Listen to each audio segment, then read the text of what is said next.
ke ka fasa ɗan halas sai yanka. A ‘yan uwana dangi Hausawa, indigenous people gaba ɗayanmu a hokum. A hokum sallama irin ta ‘ya'yan Hausawa. Sallamar da ke sa gaban ƙaramitawa ya faɗi.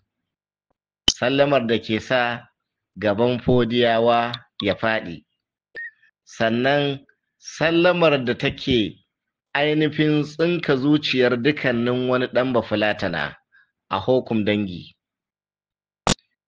A yanzu ina so ne in yi magana akan wani shashashen mai wa'azi, kuma jahili wanda bai da ilimi, wanda ana kiransa Sani. Alhamdulillah, maganar da zan yi akai ko da ta daɗe ni yanzu na gani, shi yasa nake so in yi magana akai wa ‘yan uwana don su fahimci irin waɗannan azzaliman masu hawa mumbari su karatu, don ba za mu kira su da suna malamai ba, irin su Sani Ribar Tallan Nono.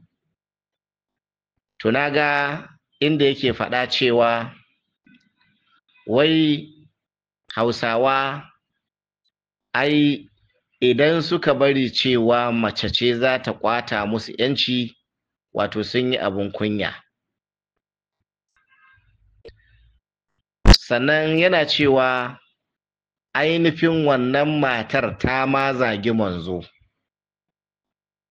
Akan wannan kalma nashi guda biyu shine nake so in yi wa ‘yan uwana bayani su fahimci irin waɗannan miyagun masu karatu. Yansu abin da suke karantawa iyakacinsu bakin harshensu bai kaiwa maƙogwaronsu, ballantana ya je zuciya ta auna ta ga abin yana da kyau ko bai kyau. To shine yanzu nake so in yi magana. Sani, maganar ka na cewa wato a ce mace ce za ta tashi ta ƙwata wa Hausawa ‘yanci. Ai karɓar ‘yanci na Bahaushe a hannun Bafulatani wajibi ne ma ya zama cewa mace ne za ta jagorance shi. Ba don komai ba, a irin wulaƙancin da ainihin Fulani suka yi ma Hausawa, to babu wanda aka yi wa cin mutunci kamar matan Hausawa. So, saboda haka kuwa wajibi ne za a samu Allah ya turo daga cikin waɗanda aka yi wannan cin mutuncin, waɗanda za su newa wa al'ummarsu ainihin ‘yanci. Saboda haka, shin mace ma ta tashi ta newa wa kanta ‘yanci ko ta nema ma al'ummarta ‘yanci bai taɓa faruwa ba ne a doron ƙasa?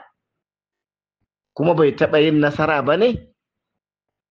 Ko ku an ce maka su mata Allah baya ba su nasara, maza kaɗai Allah ke ba wa nasara? Kaga da kai ba jahili ba ne, da ba za ka yi wannan magana na cewa ita mace ba ce.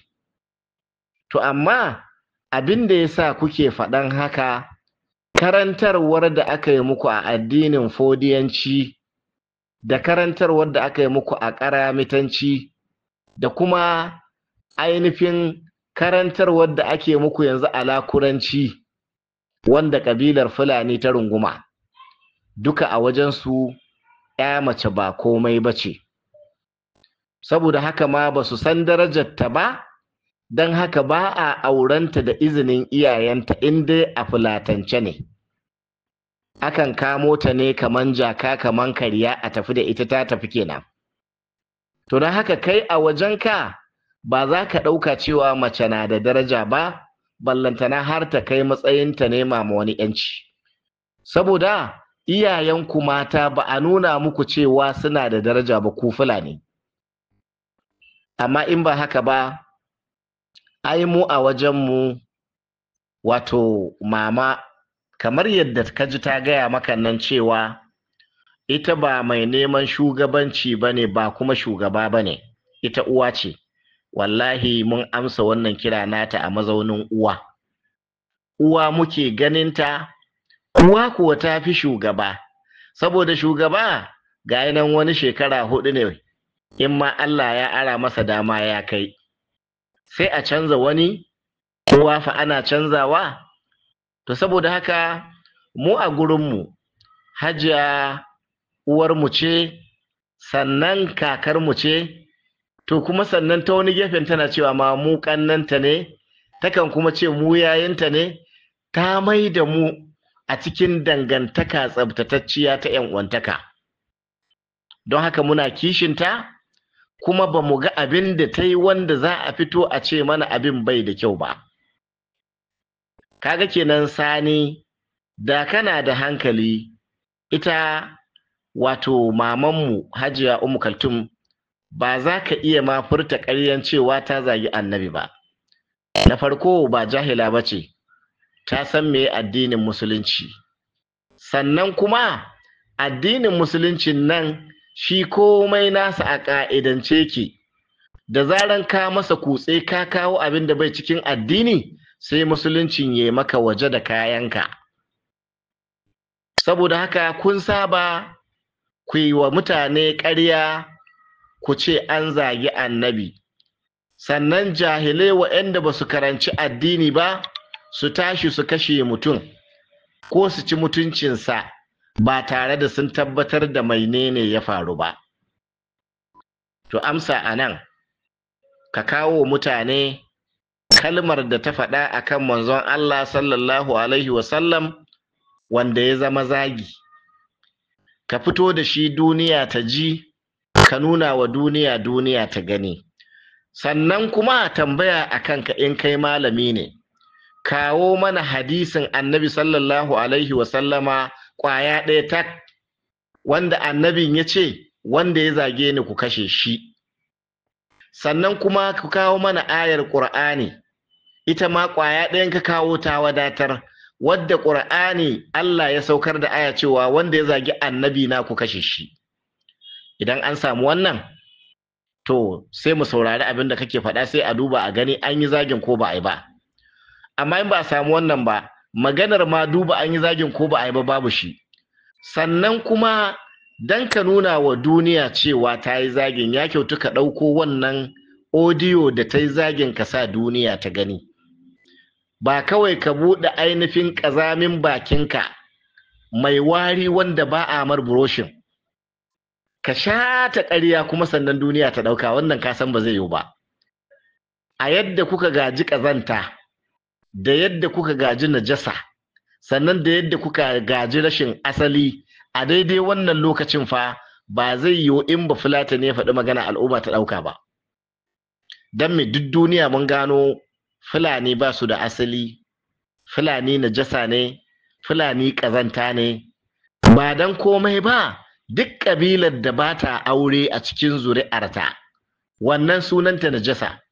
Fulani suna aure? Kafin zuwar Bafulatani ƙasar Hausa ya san abin da ake kira aure? Kuma sannan har a yanzu suna auren ne? A'a, ba sa yi. In kaga an yi taron aure na Fulani, to Hausawan da ke cikin gari munafukai za su yi don sun ga Hausawa na yi.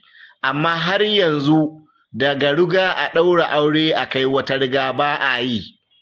Kawai a wajen kiwo duk matar uban da ya ja ta jawo. In ya ja uwarka ya tafi da ita ta zama matarsa, kai ma an ka jawo uwarsa ka tafi da ita ta zama matarka. Haka ne fa rayuwar Fulani. To don haka suka zama ƙazanta.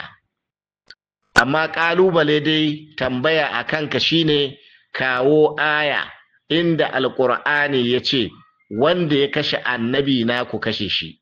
Kawo hadisi inda manzon Allah da kansa ya ce wanda ya zage ni ku kashe shi. Sannan kuma kawo mutane kalmar da mamanmu ta faɗa wanda ya zama zagin annabi ne. Ka kawo duniya ta ji, in ya so mu kuma mu faɗa maka manufar abin da ta faɗa, a kuma auna abin nan haka yake ko ba haka yake ba. To amma ƴan uwa, kun san me dalilin wannan magana? Wai ana neman ya za a yaudari al'umma, a nuna musu cewa ita mamanmu Hajiya Ummu Kaltum wato ainihin ba mutumiyar kirki ba ne. Ya za a yi a ɓata sunanta? Ya za a yaudari al'umma su kasa fahimtar ta? shine aikin waɗannan 'ya'yan tsinannun masu karatun da ake ɗora akan mumbari. Kwangilar da aka ba su kenan, kuma alhamdulillah har yanzu sun kasa nasara, ba kuma za su yi ba. Don me? Ita tana kan gaskiya, su kuma suna kan ƙarya. Ita tana kan shiriya, su suna kan ɓata. Don haka Allah ko yana bayan mai gaskiya, yana kuma bayan shiryayye. Ɓatacce ba abin da zai fuskanta sai halaka duniya da lahira. To ƴan uwa, wannan shashashen malami da ake kira Sani, to ina so ku kai masa wannan audio ya kuma amsa min wannan tambaya da ne masa, domin duniya ta yi alƙalanci. Sannan ina isar maka da saƙon cewa yanzu ma musulmai mu mun riga mun gane gaskiya.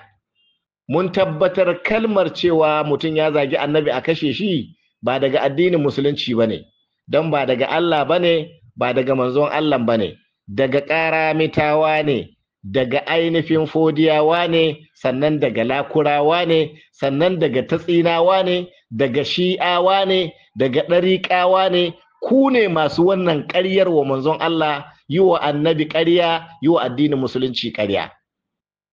Amma duniya yanzu ilimi ya wadatu, ta wuce wannan matsayin. In kun faɗa ma sai dai a kalle ku a yi dariya, a ce wannan iskancin da kuka yi da ai yanzu ba zai yiwu ba, ubanku za ku ci. Ɗaya bayan ɗaya daga wannan ƙasa tamu sai mun fitar da ku 'ya'yan Fulani. Kuma wallahi mamanmu Hajiya Ummu Kaltum, wallahi yadda ta gaya maka takalminta ya fi ɗan hodiyo daraja. Ai ta ma kwatanta kanta da kai. Ba takalmi ba, karen da yake gadin gidanta, to kofatan kafar karen ya fi ɗan hodiyo daraja a wurin mu Hausawa a yanzu. Ba don komai ba, mun gano ɗan hodiyo la'ananne ne, kuma mun gano zaluncin da ya akan iyayenmu da kakanninmu, wanda insha Allahu ba za mu bari ba sai mun ɗauki fansan wannan abu komai daɗewa. ‘Yan uwa, ku tuna, ku duba su yadda suke. A kullum ba za su ƙoƙarin kare kansu ba sai sun haɗa fitina a cikin addinai. A kullum su ba za su iya samun ci gaba ba sai sun raɓe da addinai. Sannan su ƙarya wa musulunci, su ƙarya wa addinin Kirista, su haɗa al'umma husuma, to lokacin su sai su samu kansu. To don haka ‘yan uwa, yanzu duniya ta waye, babu sauran ai ƙarya wa musulunci ko ai ƙarya wa Kiristanci don a haɗa al'umma faɗa. Mu ‘yan gwagwarmaya sai mun wayar wa al'umma da kai, ba za mu yadda ba. Ku huta lafiya, daga naku Tanimu Gambo, sai wani lokaci.